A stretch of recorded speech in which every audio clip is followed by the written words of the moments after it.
утреннем эфире будильники шоу Максим Попов. 1, 2, 3, раз, два, три. Доброе утро, друзья. И Анна Голицына. Я готова.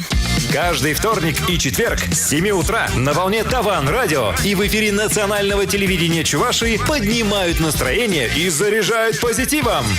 Теперь нас не только слышно, но и видно. Всем доброе утро, всем здравствуйте! В прямом эфире национальной телерадиокомпании Чувашии вновь мы, будильники шоу, Максим Попов. И Анна Голицына, друзья. Сегодня 21 марта на календаре, и я напоминаю, что мы вещаем также и на волне родного радио, поэтому всем, кто нас слышит, тоже доброго, бодрого утра. Сегодня будем говорить много интересных вещей, связанных с сегодняшней датой, и тех как раз-таки событий, которые происходили именно 21 марта. Ну и, конечно же, друзья, расскажем, рубрика у нас будет «Рецепт дня», рубрика «Утренний гость». Все это позже, не буду раскрывать всех секретов. Но вообще хочется спросить тебя, как весна тебе? Ты знаешь, весна с переменным успехом. Весну я, конечно, люблю, но как-то вот такие зимние посылы, так сказать, которые были буквально недавно, как-то меня немножко повергли в такое, ну, я не знаю. А вот сегодня уже как-то хорошо. Сегодня так по суше, по весеннему. Я надеюсь, что у вас сегодня настроение будет такое же хорошее, бодрое, приподнятое, как и ободряющая погода, которая воцарилась у нас наконец-таки на улице. Главное, чтобы весна была в душе, а дальше будет и за окном в том числе. Всем отличного настроения, бодрого утра. Это будильники шоу, друзья. Поехали.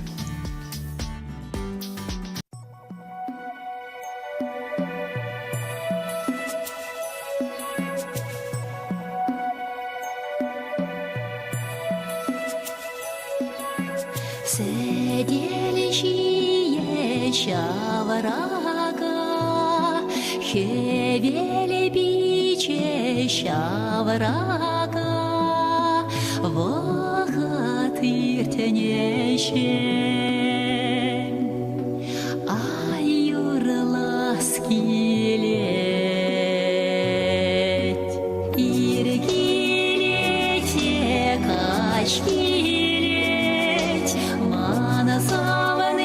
Шумарах ширеть, чунам kütенерей, аюрла черет, аюрла миюрине, айдашла мидашине, чунам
Друзья, 21 марта на календаре, день насыщенный, яркий. Вот Максим даже мне сказал, творческие события. Все потому, что сегодня... А все потому, что сегодня новый день, 21 марта, друзья. И именно в 99 году на 30-й сессии Генеральной конференции ЮНЕСКО было решено, например, ежегодно отмечать Всемирный день поэзии. Ну а поэты — это, конечно же, творческие личности, правильно ведь? И первый Всемирный день поэзии прошел в Париже, где находится штаб-квартира ЮНЕСКО. Максим, ты когда-нибудь сочинял стихи? Ты знаешь, было дело, но как-то вот прям до стихов, до таких вот серьезных у меня не доходит, потому что, мне сложновато, честно говоря. Как я себя называю, я рифмоплет. Я не поэт, я рифмоплет. Как-то вот с текстом мне так сложненько. Я музыку легче запоминаю. Даже когда песню учу, я запоминаю именно за музыкой, потом текст. Я, наверное, тоже так же, потому что единственное четверостишее, которое я сочинила, это было в далеком-далеком детстве, и дальше дело не продвинулось. Ой, давай прочти нам вот четверостишие. Хочу я прям слышать. Ой, пусть мне простят все наши радиослушатели, телезрители. Одуванчик золотой, весь покрытый белизной, лишь возьму его в букет, дунет ветер, шапки нет. Ай, потрясающая милота. Прям сколько лет тебе было, когда ты это Лет все... 10 или 8. Ну нормально, слушай, ты прям поэтесса, в тебе умер поэт. Я думаю, сейчас ты как раз-таки прославишься на всю республику и далеко за ее пределами, потому что нас можно видеть сейчас спутником телевидения, и это здорово. Также, друзья, идея отмечать во всем мире Международный день кукольника, как мы говорили, или Международный день театра.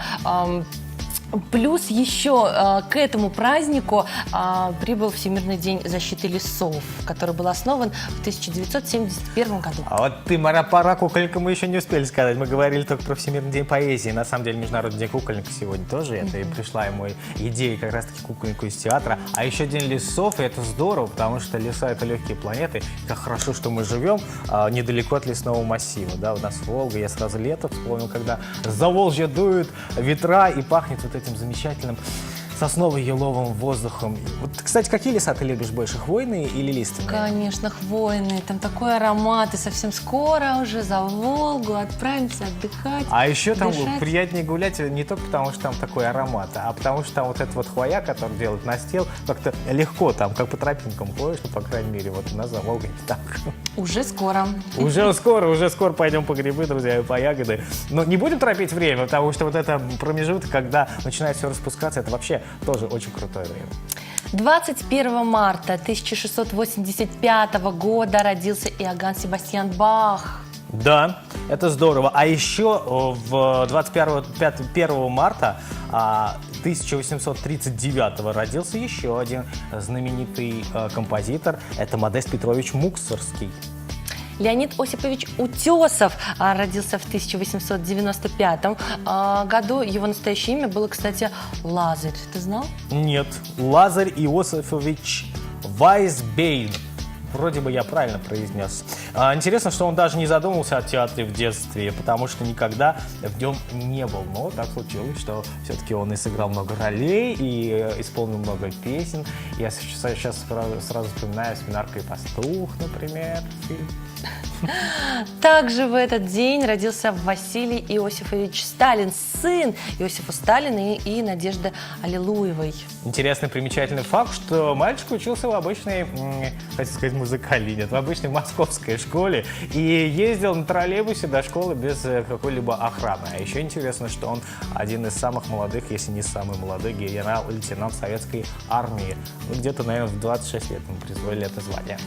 Также сегодня, друзья, именины у Владимира, Ивана и Афанасия. Поздравляем! Поздравляем Владимира, да, вот как написано у меня в пояснительной записке, если можно так сказать, Владимир с раннего детства проявляет любознательность и стремится проверить свои знания на практике. У меня дедушка Вова был, да, тот еще путешественник. Все сходится? Я думаю, что да.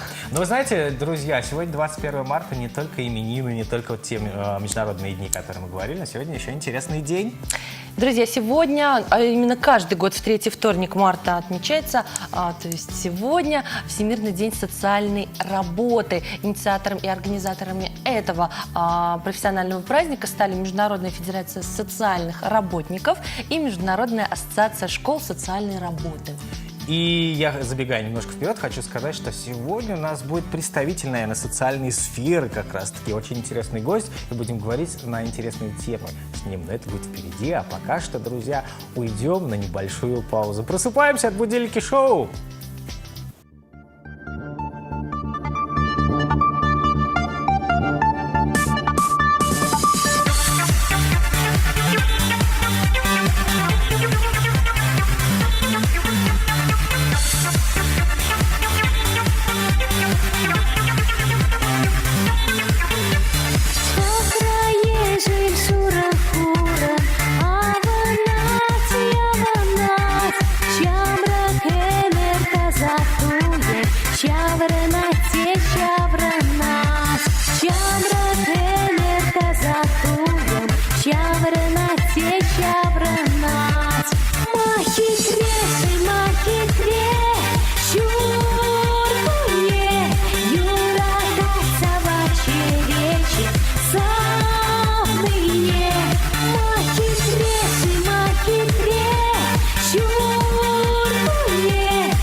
Продолжаем будильники шоу. Друзья, всем желаем отличного настроения, бодрого утра. Мы уже проснулись. Говори веселее и бодрее за себя, потому что я начинаю только еще, друзья, просыпаться. А вообще, продолжение этого замечательного дня 21 марта мы затронули тему социальных работников. Ну и, конечно же, в связи с этим у меня сразу возникла ассоциация о семье. Об институте семьи даже, да, наверное? Как громко ты Да. говоришь, институт семьи. Но пусть будет так. Вот интересные факты, друзья, связанные с этим институтом семьи, хочется вам поведать. Например, когда я сам читал для себя, очень много узнал. Вот из-за того, что, например, знал ли ты, муж и жена в течение дня много времени уделяют работе, детям, телевизору, интернету, хобби и так далее, наедине супруги проводят всего около 4 минут в день. Ты представляешь? 4 минуты всего лишь. Всего лишь, да, вот так вот. Поэтому почаще будьте рядом. Иногда можно не сходить в тренажерный зал, бассейн, отключить телевизор. Нет, да, иногда лучше отключить телевизор, но в тренажерный зал или в бассейн лучше Сходить сходить. вместе. Вместе, Да. кстати, да, тогда вы будете 45 минут вместе. Ну, правда, там будут еще люди вместе с вами плавать, если это не закрытый бассейн. Кстати, на итальянских свадьбах жених и невеста разбивают бокалы. Количество осколков предсказывает, сколько счастливых лет брака ждет пару. У нас тоже похожая есть традиция. Да, сейчас с языка ты прям сняла у меня, потому что на самом деле, ну, нас бьют, насколько тебе известно, да, у нас бьют тарелки. На и счастье. На счастье, и считают, сколько осколков на самом деле будет. Если разлетится вдребезги, то жизнь будет счастливая и долгая, считается. Ну и на свадьбе у нас тоже бьют бокалы, насколько мне известно. И бокалы бьют, да, вот эти вот свадебные, которые фужеры, из которых пьют только невеста с женихом. Слушай, иногда бывает такое, что шутят над женихом и невестой, дают не бьющуюся тарелку. А представляешь, бахаешь ее о пол, а она все не разбивается. Ну, это только шутка, поэтому, друзья, не стоит это воспринимать всерьез. Уровень образованности человека взаимосвязан с возрастом, в котором он вступает в брак. Более образованные люди женятся позже. Интересные факты, об этом я не знал. А вообще женатые люди в среднем толще, вот как интересно, чем не женатые. Кроме того, жена имеет на 37% больше шансов располнеть, если у нее толстый муж. Ну, это понятно, потому что жена кормит мужа борщами, блинами. Да, и 37% как раз-таки вот отсюда обеспечен. Да, я думал, что скажешь, что жена, муж и жена одна, как говорится в народе, сатана. Так что даже с годами муж становится похож на жену внешне, а жена, наоборот, на мужа. Есть такое, да, кстати. Посмотришь на мужа и жену, а вы чем-то похожи, хотя абсолютно разные люди. А мне кажется, потому что, живя друг с другом долгое время, люди просто начинают ловить мимику, взгляды, жесты и разговорные И привычки. речи. Ну да, и привычки, и поэтому становятся похожими. Только 7% информации поступает к нам из слов наших супругов. 38% информации мы получаем из тона голоса и 55% из языка тела. Интересно, сколько человек было исследовано и кем эти исследования проводили. Ну, интересный факт, на самом деле, друзья. И вообще, женщины считаются более счастливы в браке, если они считают, что домашние обязанности распределены справедливо между мужем и женой. Вот так ли это? Я Слушайте, согласна. Я согласна, говорит Анна. Ну, наверное, да. Ну, обязанностью рознь, конечно же. Если приготовить ужин, конечно, лучше супруги. А если забить гвоздь, то пусть это делает муж. Есть же другая ситуация. Муж, например, повар, а жена работает на кране на каком-нибудь или еще где-нибудь. Сваи забивает. Есть же и такие же. Есть такие, и это тоже вызывает Нет. уважение. Ну, конечно, да, гвозди забивают пускай мужики. А борщи варят.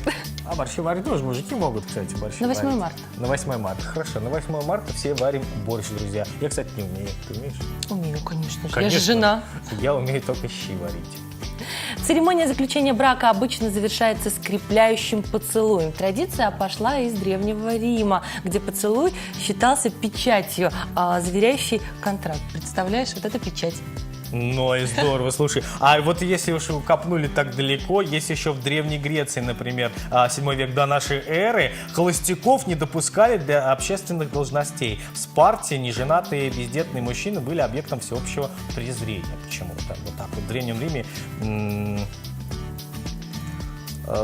император Август ввел закон, заставляющий людей жениться и наказывающий неженатых. Интересный факт. Странно. Я не знаю, чем это обусловлено, но я точно знаю, что, например, в период, например, советского времени тоже на должности назначали только женатых людей. Да, Такие высокопоставленные. это модно. Модно, думаешь? Конечно. Наверное, нет. Человек, Счастливая который имеет, который состоит в институте брака, имеет детей, это человек, который может организовать вокруг себя пространство, может быть, так? Может быть, психология даже. Друзья, об этом мы не только поговорим впереди, а пока что не перейдем, а продолжим музыкальный эфир.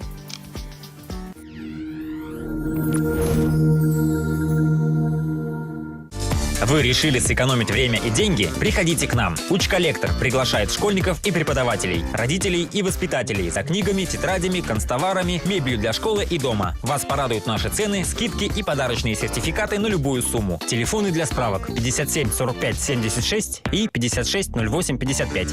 В Театре оперы и балета 21-й международный балетный фестиваль. 4 апреля премьера балета «Жизель». 6-е «Баядерка», 7-е «Спящая красавица», 8-е «Золушка», 9-е «Гала-концерт». В главных партиях солисты Большого Мариинского театра, Московского театра «Кремлевский балет» и ведущих театров России 0+. 6 апреля очаровательная Диана подарит зрителям свой сольный концерт «Все лучшее для вас», который состоится в 18:30 в ДК «Тракторостроителей». Только лучшие хиты и премьеры новых песен. Не пропустите. Телефон кассы 51 25 20. Первая оптическая компания объявляет честную скидку 20% на контактные линзы Air Optics Aqua. Скидка действует до 30 апреля 2017 года во всех салонах первой оптической компании. Подробности по телефону 57 39 13 и на сайте 1optic.ru. С 24 марта по 9 апреля у гипермаркета «Лента» цирк Шапито «Золотая арена». Медведи под куполом цирка на Шен-Тропе. Обезьяны, шоу на квадроцикле и многое другое. Минеральная вода «Волжанка» имеет трехвековую историю, пройдя путь от небольшой водолечебницы до современного предприятия. «Волжанка» — это все та же уникальная ундеровская минеральная вода, но сегодня доступная для вас. Минеральная вода «Волжанка». История из поколения в поколение. ОАО «Чувашский бройлер» приглашает на работу обработчиков птицы в убойный и колбасный цех. Доставка до предприятия и обратно служебным транспортом. Телефон 8 83 540 2 91 83. Марден вунчищем женщин, Золотой дракон, цирк Фурнидия, Мегамол, Суду или Чурчумне, эволюция хищников, чтение программа «Боихравлать».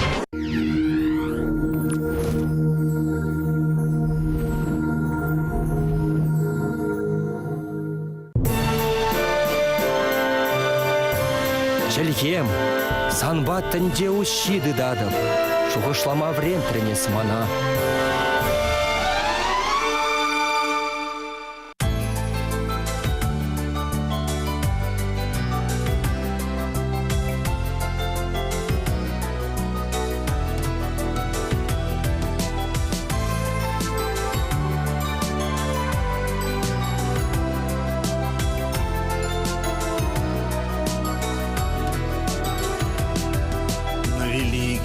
Российских просторах вижу белый каменный город. Чебоксары, Чебоксары, город юный, город старый. Наша жизнь вся связана с тобою. Чебоксары, Чебоксары, город юный, город старый. Наша жизнь вся связана с тобою.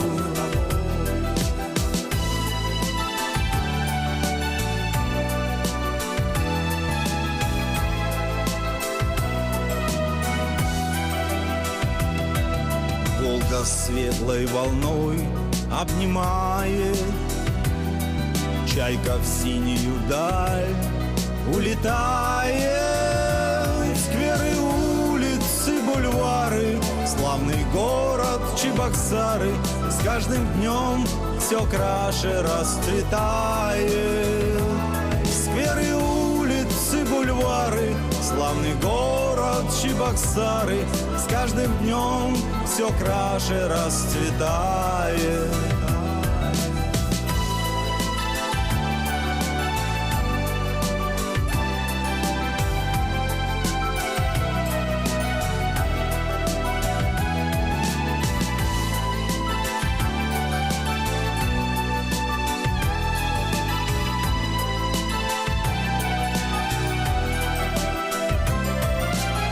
Проходят года чередою, ты в душе остаешься со мною.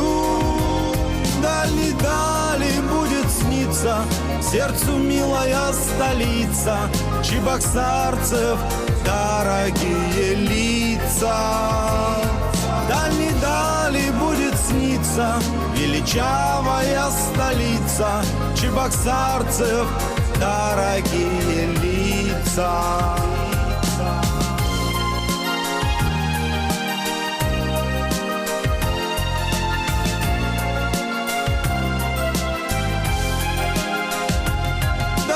Дали будет сниться сердцу милая столица чебоксарцев, дорогие лица. Дали столица, величавая столица чебоксарцев, дорогие лица.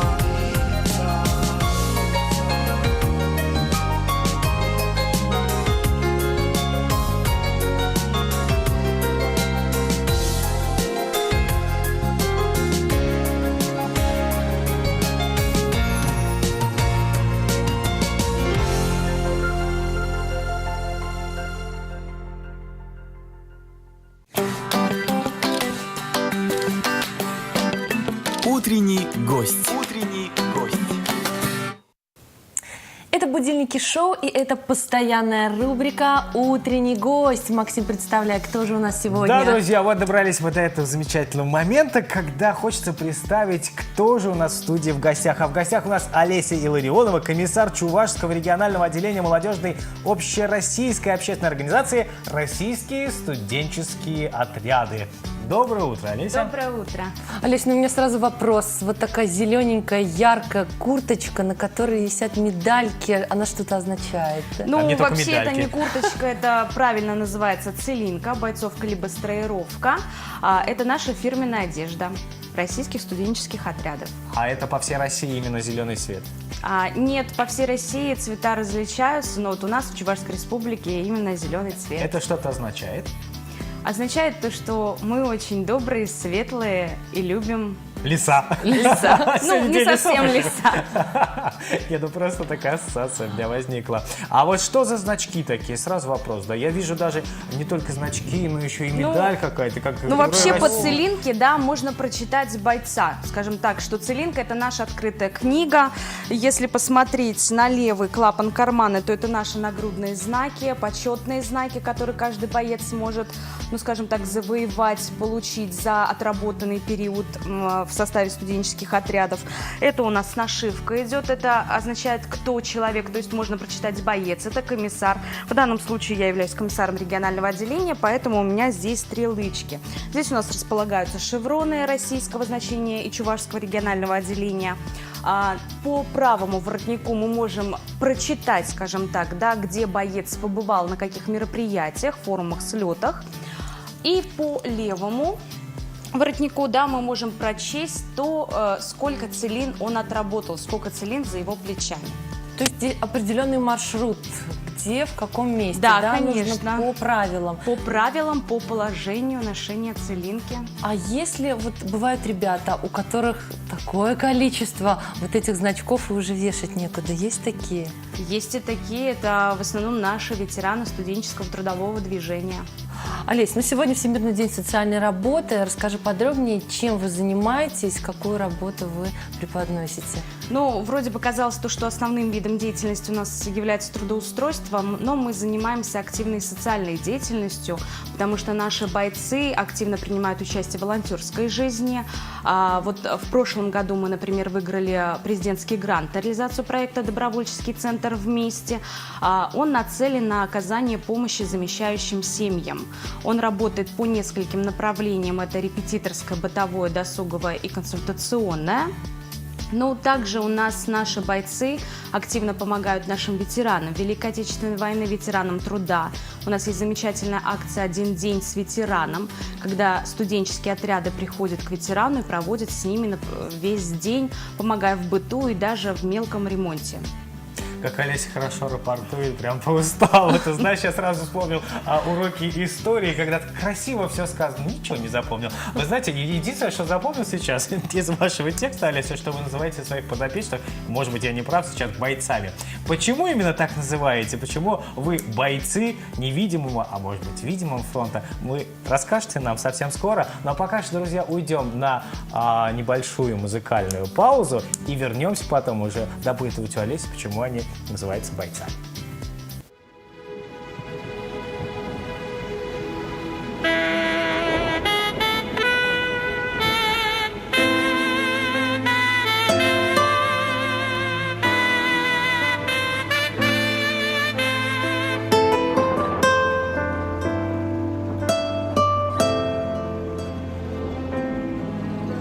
Взгляд волшебный, эликсир в пучину глаз уносит, Дождь барабаня в окна просит не разрушать наш хрупкий мир. Дождь, пустыня, мы одни, мой зонтик нас укроет. Трудяга дождик чисто моет парки, улицы, мосты. Я о тебе мечтал, все решено судьбою. Я Богу благодарен за любовь, за то, что вместе мы с тобою. День без твоей любви — это преддверие ада. Я Богу благодарен за любовь, за то, что ты рядом. Мир, в котором ты и я, нас не страшит ненастье. Поверь, какое это счастье. Ты рядом, ты любовь моя. Я о тебе мечтал, все решено судьбою. Я Богу благодарен за любовь, за то, что вместе мы с тобою. День без твоей любви — это преддверие ада. Я Богу благодарен за любовь, за то, что ты рядом.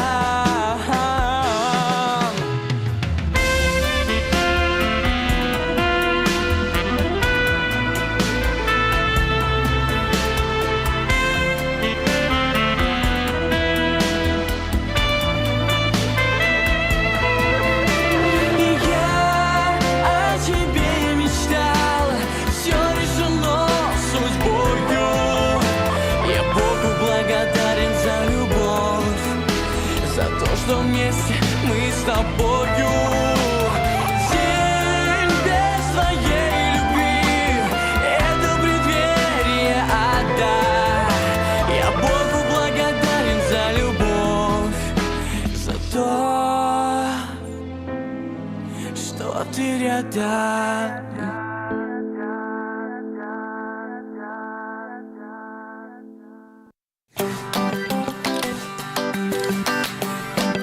Рецепт дня. Рецепт дня.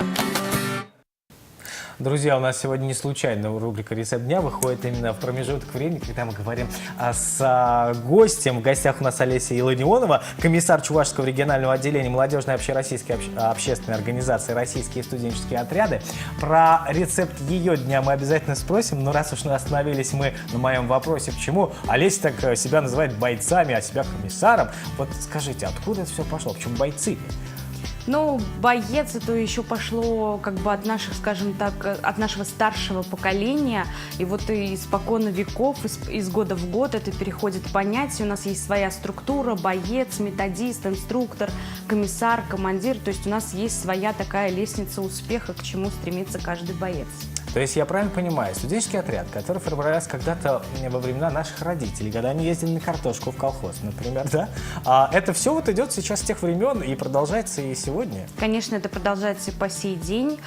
И очень здорово отметить то, что вот многие общественные деятели, телерадиоведущие нашей Чувашской республики, а также ректора, директора образовательных организаций, вот как раз-таки и были в составе студенческих отрядов в свое время. И вот Анна. На меня так Олеся, да, посмотрела, телерадиоведущий. Да, друзья, за моей спиной две целины. Что такое вот целина? Но целина – это отработанные смены, когда засчитывается каждый год целина бойцу, и после чего он получает вот данные вот такие вот кирпичи. У меня есть вот такие кирпичи. Мне так нравится, как назвал сейчас это вот... Ну да, потому что в свое время, в советское время, были в основном строительные отряды, то есть они назывались, а вот потом уже более в современном, в нашем время уже наши отряды разделились по направлениям: педагогические, сервисные, сельскохозяйственные и проводники. Да, вот педагогический отряд. Я, например, ездила в лагеря Краснодарского края, была вожатой.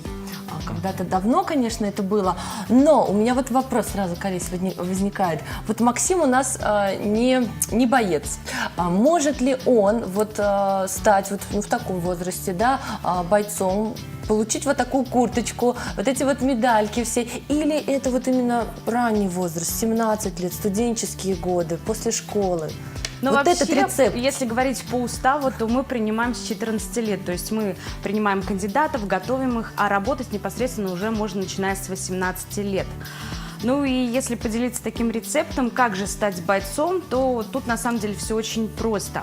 Ну, во-первых, надо для себя выбрать направление, по которому хочется пойти работать. Как я уже говорила, у нас 5 основных направлений.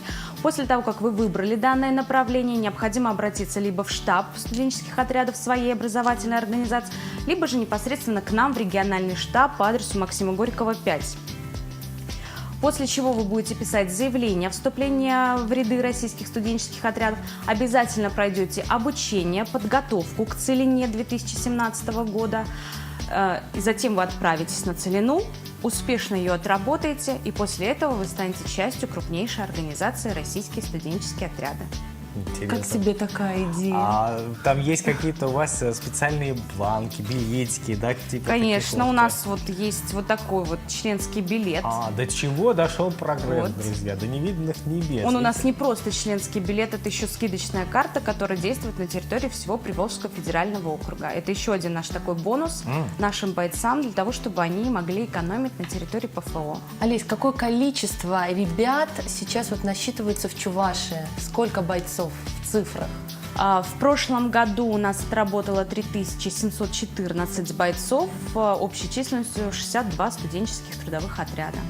Интересно, а вот какие направления есть у вас социальные различные? Ну, я так понял, педотряды, строительные отряды. Строительные отряды проводников, сервисные и сельскохозяйственные. А вот говорили вы об обучении. Чему обучаете, ребят? Вот пришел к вам бывший школьник, 17 лет, и говорит, я хочу воевать. Но обязательно... Быть бойцом. Обязательно, если это говорим мы о вожатых, то нужно пройти обязательно подготовку школы вожатского мастерства, выучить все непосредственные азы для работы вожатым, потому что ты будешь работать непосредственно с детьми. Если говорить о проводниках, они тоже проходят специализированное обучение, но и после каждого обучения по направлениям сдается квалифицированный экзамен. То есть проводники – это люди, которые работают на поездах. Да. И они получают, получается, у вас, они получают будущую свою профессию, специальность. Да. Олеся, ты сама какой сервисный отряд прошла? Я прошла сервисный отряд «Кабардинку», также работала в педагогическом отряде, и вот потом начала обучать работать детей в региональном штабе. Друзья, на этом мы повесим интригу и будем расспрашивать потом Олесю, как вообще в ее в жизни случилось так, что она пришла бойцом и стала комиссаром. Но это будет совсем скоро, после музыкальной паузы.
Чешмана сайла, коваду байыз юраду ара. Еденирден жүрен гына,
Утренний гость. Утренний гость.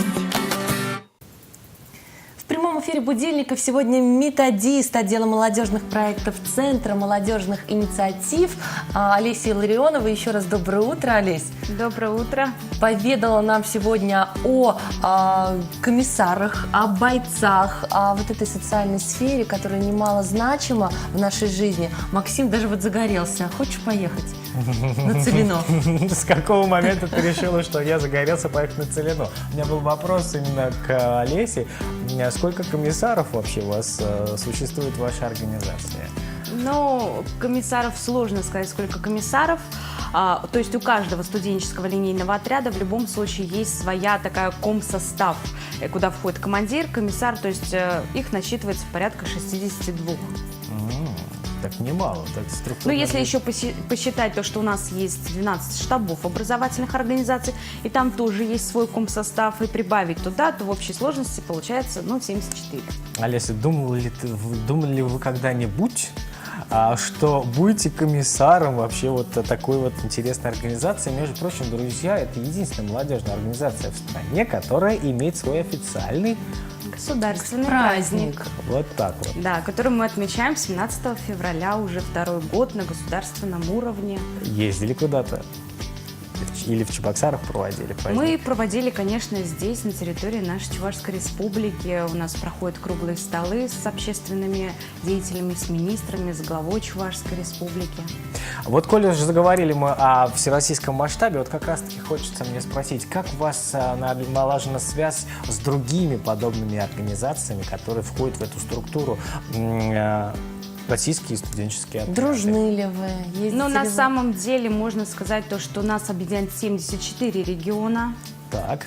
То есть в российские студенческие отряды входят. Мы очень дружны. Мы всегда откликаемся на помощь, мы всегда поддерживаем друг друга, всегда посещаем мероприятия, форумы, акции.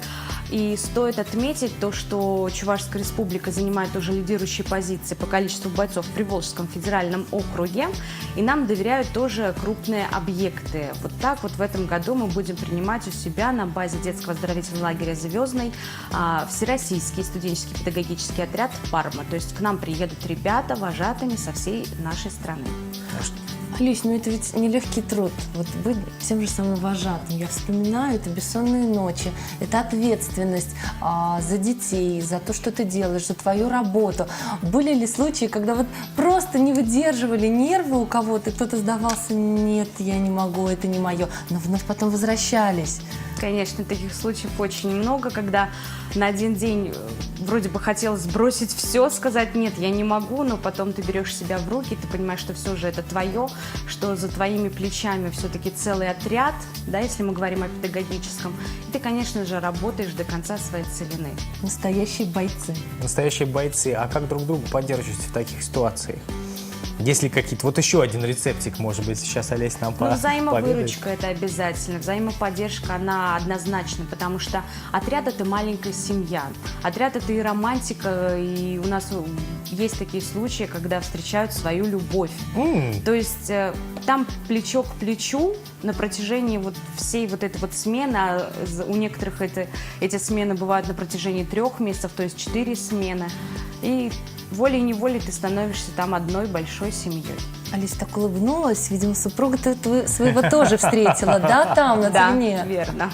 Вот так, вот такая семья Илларионова. Ну, у нас есть такая традиция, что на закрытии летнего трудового сезона мы всегда чествуем свои отрядные семьи, и очень радостно, что они пополняются, потому что это действительно очень здорово, когда находишь свою любовь в студенческом отряде. Да, я была на мероприятии у ребят, и даже вышла маленькая девочка, они вручили ей вот такую маленькую целиночку зеленого цвета. Это было очень мило и здорово. Ну да, конечно, это тоже наша добрая традиция, когда рождаются юные бойцы у наших вот отрядных семей, мы уже с юных лет вручаем им целинки для того, чтобы они тоже могли соответствовать маме и папе. Ну что ж, друзья, у нас в гостях была Олеся Илларионова, комиссар Чувашского регионального отделения молодежной общественной общероссийской организации «Российские студенческие отряды». Спасибо вам, Олеся, что уделили нам время и рассказали много интересного. У нас музыкальная пауза, но потом мы вернемся в эту студию.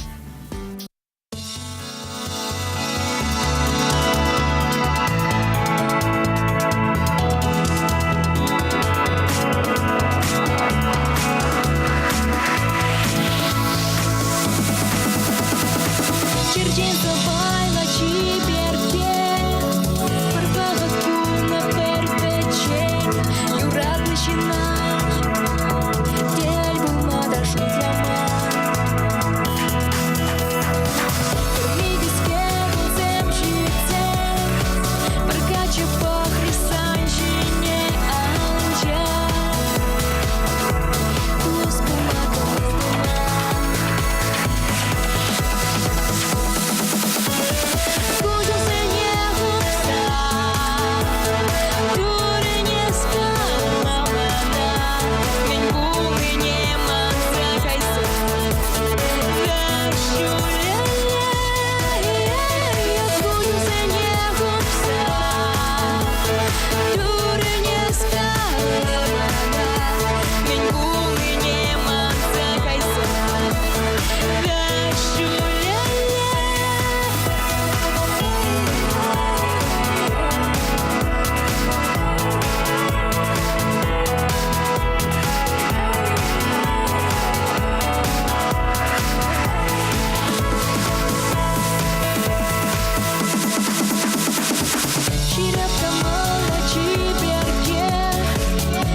Неумолимо быстро, друзья, летит время, и утреннее эфирное время здесь у нас в прямом эфире подходит к своему логическому завершению, но это еще не все. В гостях у нас Олеся Илларионова рассказывает про интересные вещи, и прямо сейчас я хочу обратить внимание на потрясающие, вот в руках Олеся держит какую-то штучку такую, написано РСО, это российские студенческие отряды. Что это, Олеся, такое? Ну, у нас есть очень тоже одна добрая, светлая традиция дарить нашим друзьям подарки. И я хочу поблагодарить вашу телешоу, «Будильники шоу», пожелать вам творческих успехов, процветания, долголетия, хороших слушателей. И вот подарить вот такой небольшой наш сувенир. Потрясающе. Ой, Максим, это любимая часть в нашей программе, когда гости действительно оставляют частичку себя, наверное, и дарят нам подарки. Олеся, не исключение. Спасибо большое. Вот эта красота будет у нас на полочке стоять, радовать глаз. Да, это здорово. Олесь, поверните, вот посмотрим, что это такое. Ай, смотри, как красиво. 17 февраля мы как раз-таки будем помнить, когда ваш государственный день. А хочу еще обратить внимание на стол на ваш и посмотреть вот на эту вот замечательную медаль. Что это? Ну, это наши строительные отряды ежегодно представляют республику на самых крупных всероссийских объектах. И вот когда у нас был 50-летний юбилей вообще целой нашей организации, молодежной общероссийской общественной организации «Российские студенческие отряды», лучшим региональным отделением вручались вот такие вот награды. То есть вы лучшие региональные отделения. Ну, одни из лучших. Одни из лучших. Алис, Друзья. да, и мы, в свою очередь, тоже хотим пожелать вам успехов, удачи, чтобы бойцов становилось больше и больше. Ребята приходили, ребятам это нравилось, чтобы они отрабатывали целину добросовестно, качественно и с огромным удовольствием. Ну и чтобы ваше общее семейное счастье все крепло и улучшалось. Друзья, мы переходим в радиоэфир, на этом завершаем телетрансляцию. Говорим вам до новых встреч, пусть все у вас ладится и будет хорошо. Это «Будильники шоу».